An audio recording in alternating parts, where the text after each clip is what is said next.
silicon city, Bengaluru, and a new police report suggests that women continue to be unsafe in Bengaluru.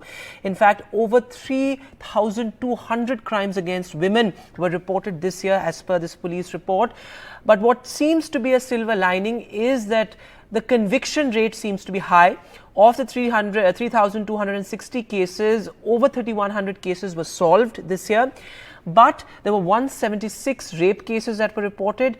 Dowry and cruelty by husband, these cases have also gone up. In fact, cases of immoral trafficking have also surged. So pretty concerning there, given the fact that a tier 1 cities and a progressive city like Bengaluru is reporting such a high rate of crimes against women. Pratibha Raman is now joining us live from Bengaluru. Pratibha, what is the sentiment among women there as far as this report is concerned? Pretty startling numbers, though what seems to be a silver lining is that the conviction rate is high. Would you agree? Well, definitely, Vedant.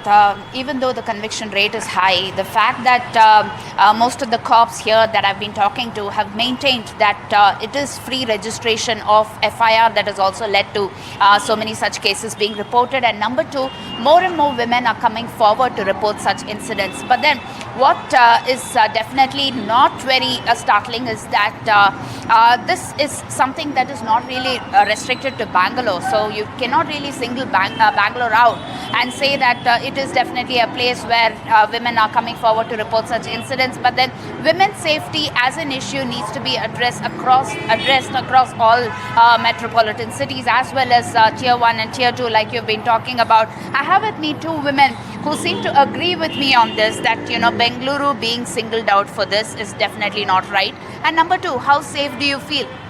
I don't feel really safe here. It is, always a scary feeling around me wherever I go, because public transport is not really safe feeling thingy. Are you surprised that the molestation cases have risen by 55%, or do you feel that yes, it is not new at all? Exactly, it's not new at all, because everybody do know that. So talking about the harassment, what's happening, first of all, men should get educated about that. If men's are good, fine everywhere, I don't think so girls will feel insecure just traveling all alone. So basically most of the brown families, why they don't allow only women to go out is because of the insecurities, or because they feel scared to send their child all alone. I've never seen any of the brown families sending their girl all alone. They should either get anyone so that they'll be comfortable or something. So if men's are fine, if they are well educated, they'll think that okay, even they are also part of family, then even we do feel safe. So come on guys, we are in 2024, we are not in the old generation. Please get educated, because we've got freedom, we've got even one damn life. So even let's also leave, So it's not just about cases, but even mindsets need to change, and there needs to be a lot more that needs to be done, not just in terms of laws, but in terms of even awareness programs. So that's the kind of message that is being sent across by most of the women here in Bengaluru. Back to you, Vedant. And she made a very important point, saying that she doesn't feel safe in public transport. So that's a big worry when it comes to tier 1, tier 2 cities. And I'm being joined by Brinda Adige now, a well-known social and women activist, somebody who's been working tirelessly in this area. Ms. Adige, thanks very much for joining us on the Southern View this evening. How do you look at this police report? Not very encouraging, even though, as I said, the conviction rate seems to be high. But the fact of the matter is that these numbers in themselves are extremely dispiriting. Molestation has gone up 55%. First and foremost, I agree completely with your field reporter and the two women. India is a largely patriarchal society where violence against women, domestic violence, we pride ourselves in the silence that we have forced on women. So if you talk about numbers, for me, it is very encouraging as a civil society organization and an activist, because women are now breaking that silence and coming out and registering cases, which is what we are doing when we train police, prosecutors, judges, and other duty bearers, because they do not want to register the cases because of the inference that is coming out that if you register more cases, then law and order situation is no good. But we know that violence against women and the safety of women is a question across cities, across India. There is no doubt about it. And we also know that structures, whichever the structures may be, whether it is the police station or the judiciary, they are all very patriarchal.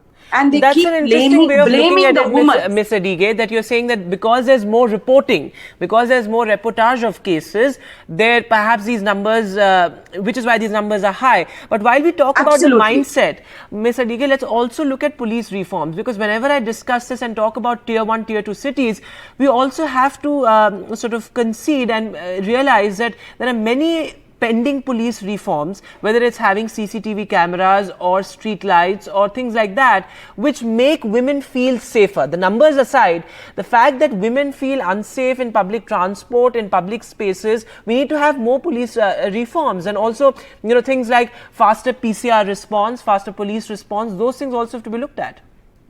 You're absolutely right. Speedy response, that mechanism is lacking in Bengaluru as well as across other metro cities. Because we know that the police reforms which have been talked about, like for the last 15 years, have not happened in the manner that we wanted. And all the CCTV cameras that have come into Bangalore and other places under the Nirbhaya funds are not monitored. That is why that feeling that not being safe, that Right. feeling of fear. Because if the PCR response was speedy, then the perpetrators, the culprits, and the sexual harassers on the streets and in public places might fear the law. But Absolutely. today, that fear of law is very diluted. Absolutely, Ms. Brinda Adige. Thanks very much for joining us on the Southern View. Certainly a long way to go when it comes to women's safety in tier 1, tier 2 cities. One city cannot be singled out. This is really a national problem that we're looking at.